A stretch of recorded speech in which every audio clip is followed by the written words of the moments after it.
Welcome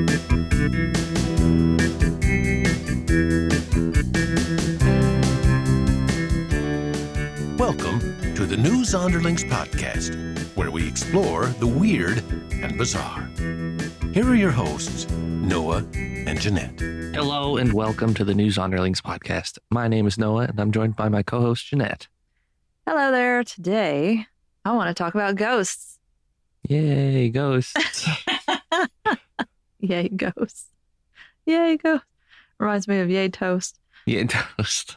Haywood Banks. Yay, toast. A couple things before we start. Okay. We went to Creep Fest. Yes, at Caulfield's in downtown Louisville, Yes. Kentucky.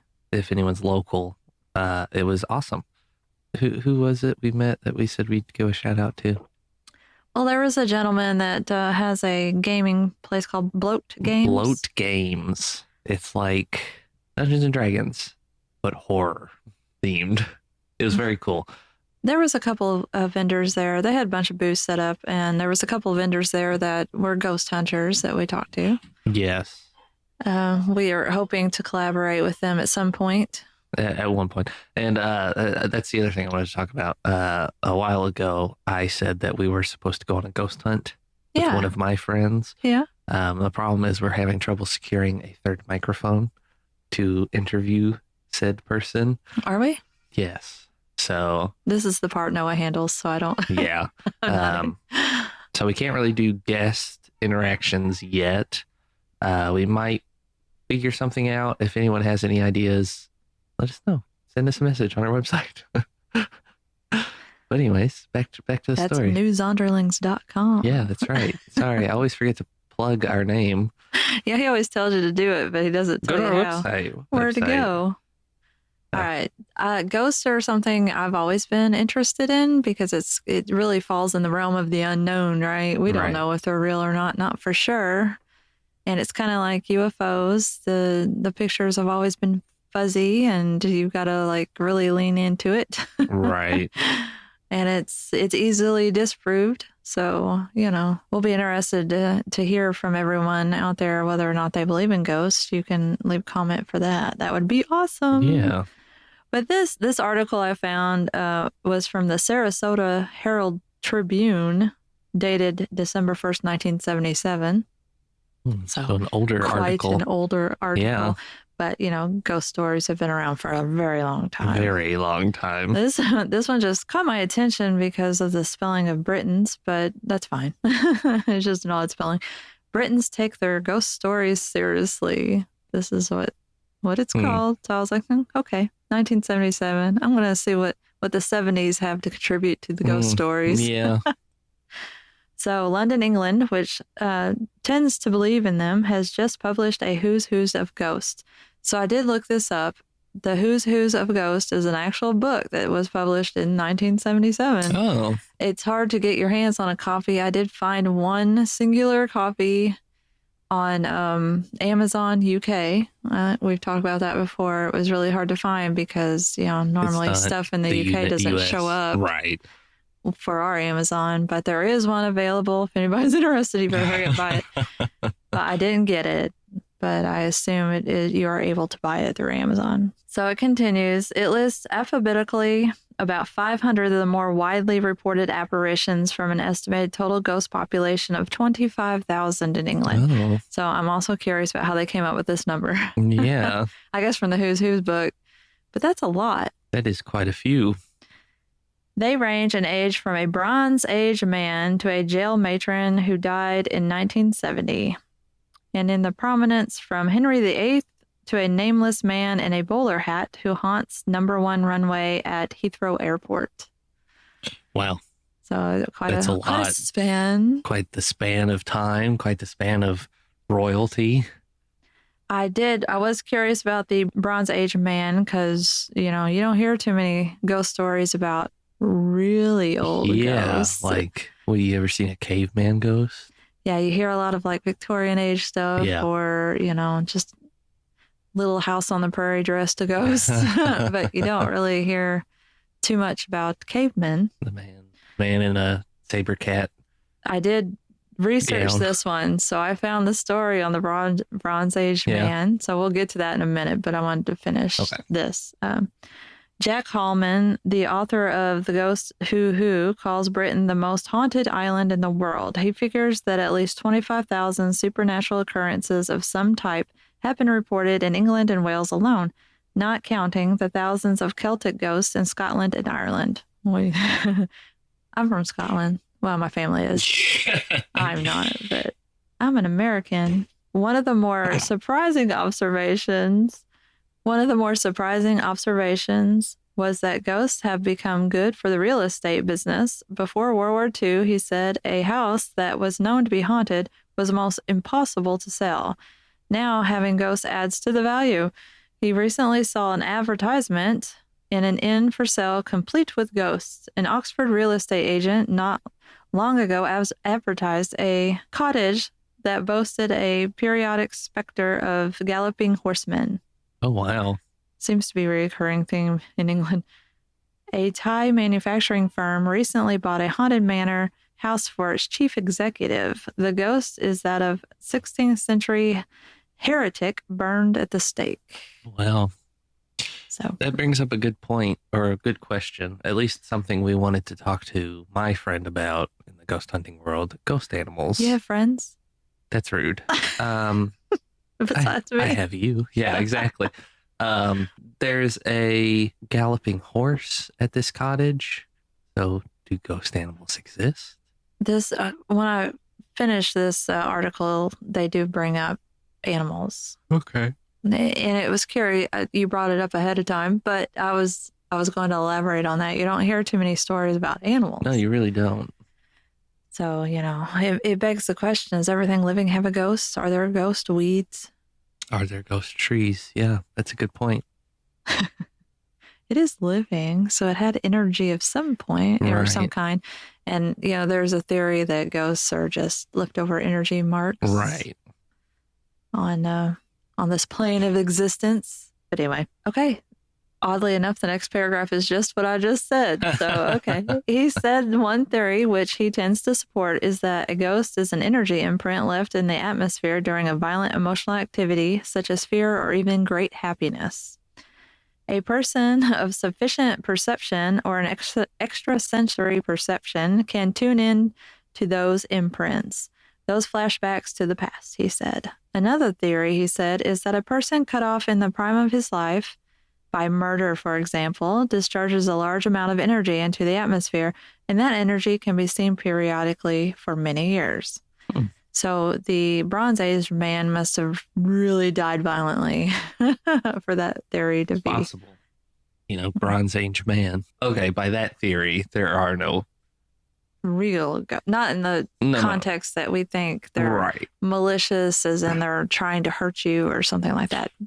But there are, of course, different theories. And of course, I talked to my friend, his name's Stan, past resurrected. Probably should have plugged him earlier. Mm-hmm. We talk a lot about this, and there's definitely a lot of different points to look at this kind of subject. If you're from the church, there's definitely things out there that can hurt you.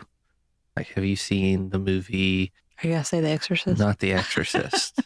Because the Catholics absolutely believe that they have priests that's their main function is and exorcising. Those priests have seen stuff, scary stuff. But I don't know if you're talking about the ghosts that people say haunt things, or are you talking about demons? That's another point. How do you see ghosts? Are they ghosts? Are they demons? Are they creatures? Something, sent here from the devil. Yeah, exactly. So it just depends on how you look at it, I guess. But by this article, it would stand to reason that there are no plant ghosts because they have not felt happiness. They have not felt fear because they're plants. That's true. But they lack a central nervous system, which means they don't have pain receptors as we do. But they do have those interesting plant studies where the guy, plucks a leaf from the ficus every day, and eventually the plant reacts to it. Right. and tries to draw back at that time. So that's interesting, but I don't know that that's a thought process like we would think of it as humans. It's some kind of innate defense mechanism. Sure. Yeah. Sure. Absolutely. Okay.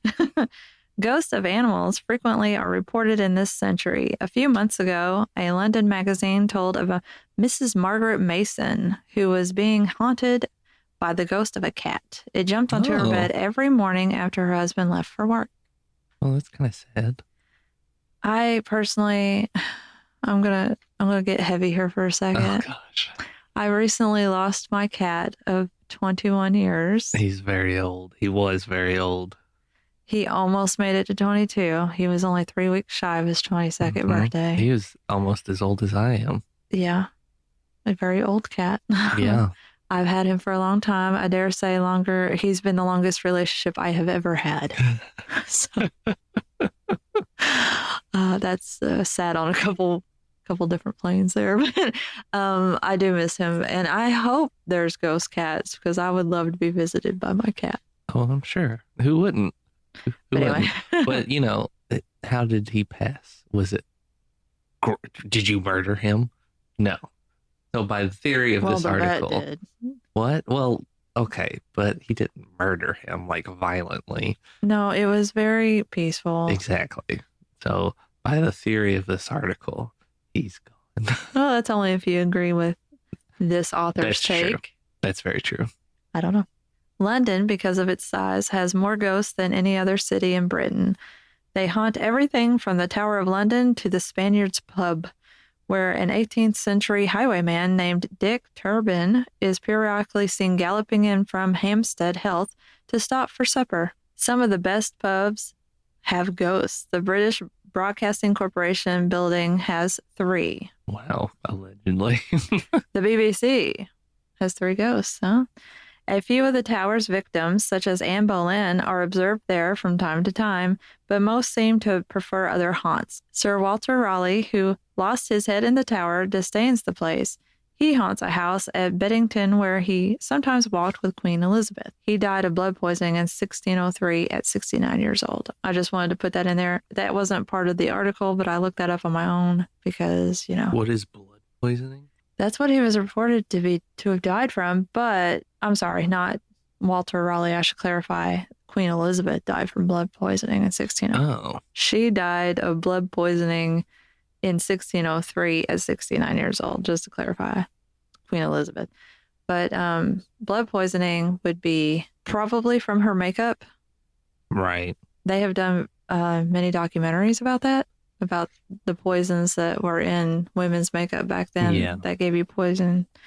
But I would assume, I don't know that for sure. I'm sure someone out there, if you're listening from England, would be like, no, stupid, and throwing things at their speaker. But the Queen herself haunts Windsor Castle, as does her father, Henry VIII. Henry is more often heard than seen as he drags about the corridor, groaning from his gout. Mm-hmm. Henry VIII and gout, huh? So that must have been quite painful for him to leave that kind of energy impression. Yeah, no kidding. In Windsor Castle. You die and all you can complain about is gout. That's a way to die. Gout must be pretty bad. Never had it. That's a way to live your afterlife. That was hard for me to get through. And I'm going to show this paper to Noah. It was one of those microfiche copies. And it is really hard to see. Oh my gosh. The words. Yeah, no, this is like near impossible to read. But, a Britain take on ghosts from 1977. But as I said earlier, I did find an article about that Bronze Age horseman. So I'm going to deliver on that promise.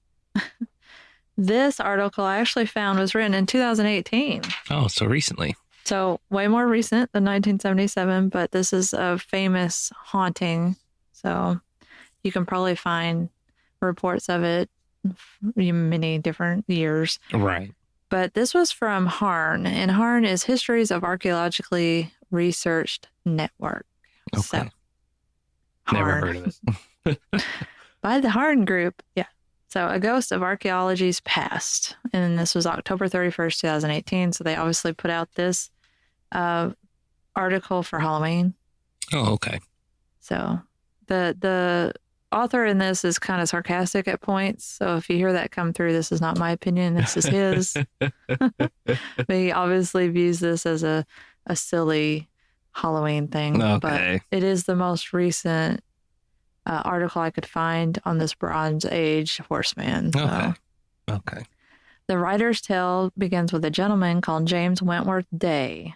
He died in 1983, who described himself as an antediluvian and a reactionary and out of date, or so I prefer, a rural romanticist. Other opinions have been expressed. An unrepentant racist and homophobe, for example. So many different opinions on this guy. What the heck did you even just say right now? A lot of words. Yeah. Anyway, Day wrote a lot of books, and among them were several dealing with the ghosts, including 1958's A Ghost Hunter's Game Book. Okay.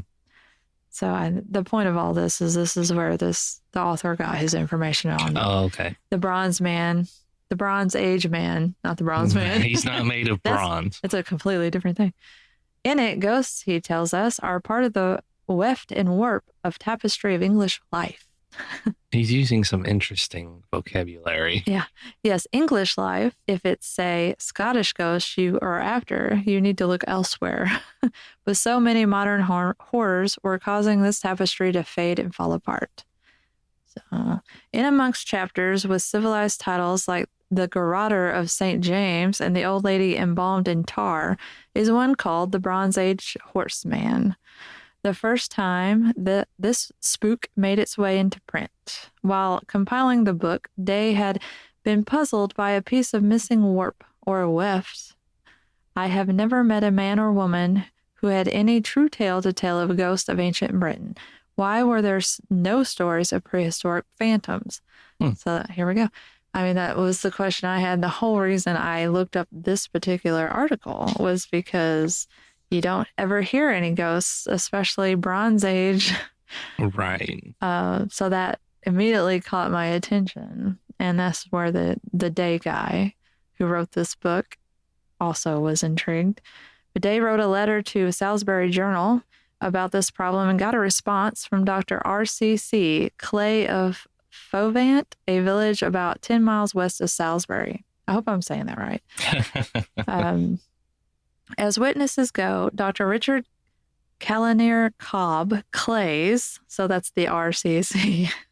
Okay. His name is a mouthful.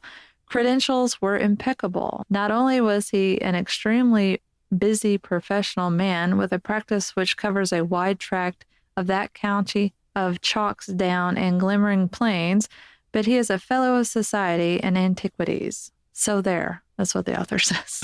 So there. Okay. So what he's trying to say is this is a reputable source. Okay. Not somebody who's, just trying to get his 15 minutes of fame. Not some vagabond off the street.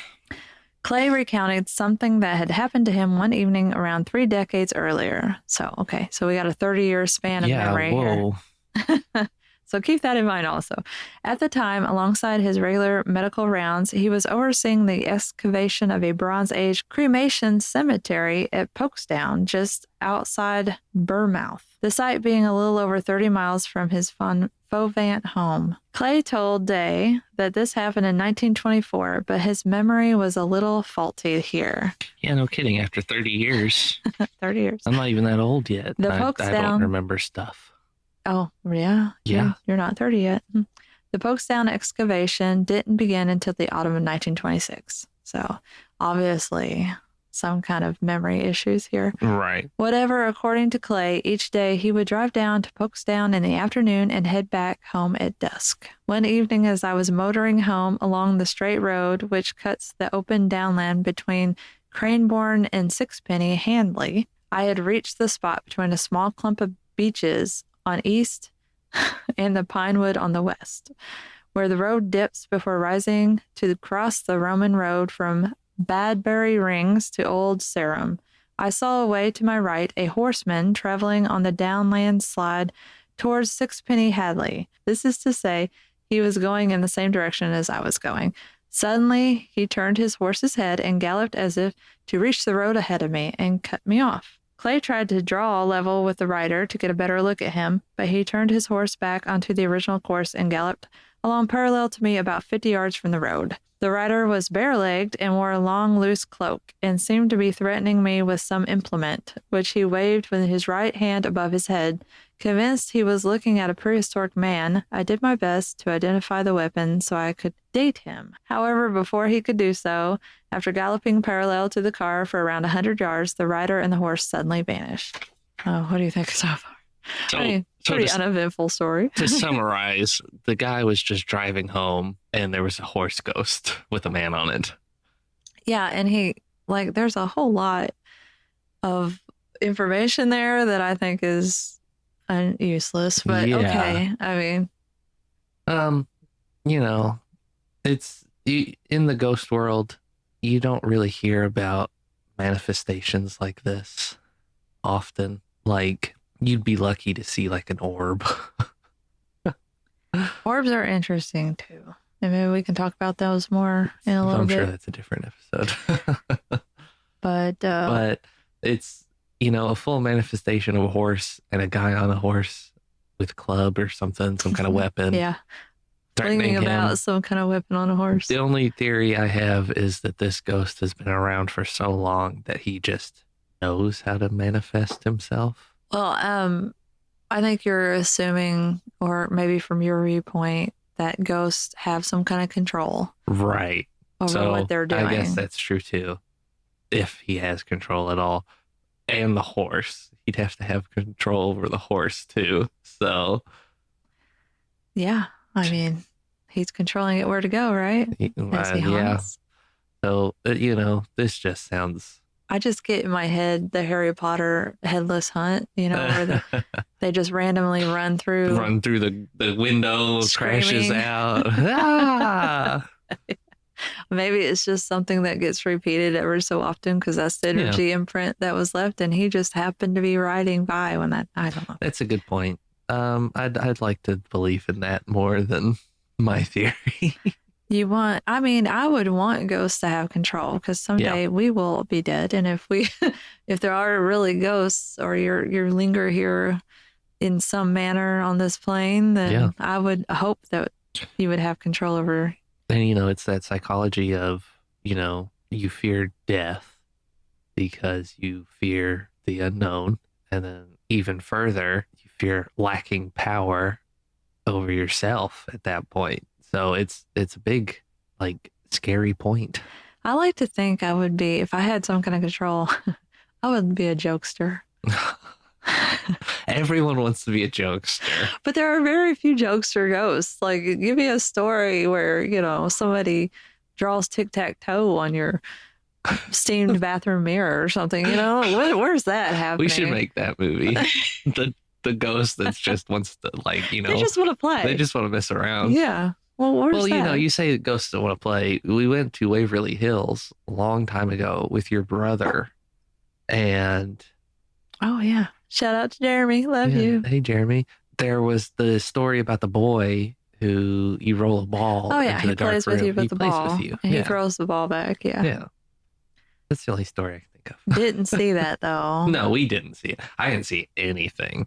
But Waverly Hills is a whole episode by itself. Yes, we should do someday. That death tunnel. It's more local to us because we live near Louisville, Kentucky. Right. But, we're pretty much just Kentucky-ites. It is. It usually makes the top, 10, 20 list of most haunted places in America. For people who don't know, it was a hospital. It was a hospital for tuberculosis patients. Tuberculosis ward. For a long time, and then it became a nursing home. Well, yeah, tuberculosis did kill a lot of people, but I think for the most part, I thought I was going to die there too, because it was when I was really out of shape and I had gained some weight, and I decided in my brain that I was going to walk all the way down the body chute. The body chute. They have this death tunnel. They have this big body chute. So back in the day when it was a hospital for tuberculosis, they didn't want, of course, to upset the other patients by the sheer number of bodies that were You're right. that were being carried out of that place that were deceased. So they created this tunnel so that patients wouldn't see people being removed. And it's a very long tunnel. It is massive. And I don't know how exactly long it is, but maybe when we do that episode someday, we'll get into all that. But I had decided I wanted to walk all the way to the bottom of it, and then I had to come back out of it. And I thought I was going to die coming out of it. It was so long. Did you go to the bottom? I don't remember. I don't remember either. I don't think I did. I think it was just me and Fred that went all the way to the bottom. Yeah, I think so. Because, my husband, Fred, who I was surprised was in better shape than I am. I was at that point because it was no problem for him. And I was just like, I'm going to die, Fred. And he's like, you're okay. You're going to make it. I was like, I don't know. I feel like my heart's going to explode. But, I did make it out of there with a lot of panting. But that place is interesting if anybody ever gets the chance to look into Very fascinating place. We'll have to do an episode. We'll have to visit there and then do an episode. So back to RCC in our story. He returned to the spot many times afterwards at all hours of the day when I was weary and when I was alert, hoping to either see the horseman again or something which my tired brain could have transformed into the horseman, but without success. So what he's saying here is he was even testing himself to see if maybe I was just tired that day and it was all in my mind, but he was never able to recreate it. Of course. I could go on about this, but I'm not going to because I have a whole other thing I want to talk about and I don't want to run out of time. So, like what you heard, leave us a message on our website at newsunderlings.com. Follow us on Instagram, Reddit, TikTok, X, and Facebook. Thanks for listening. You've been listening to the News Underlings podcast. Be sure to check out other episodes of this podcast when Noah and Jeanette will once again explore the weird and bizarre right here on the News Underlings podcast.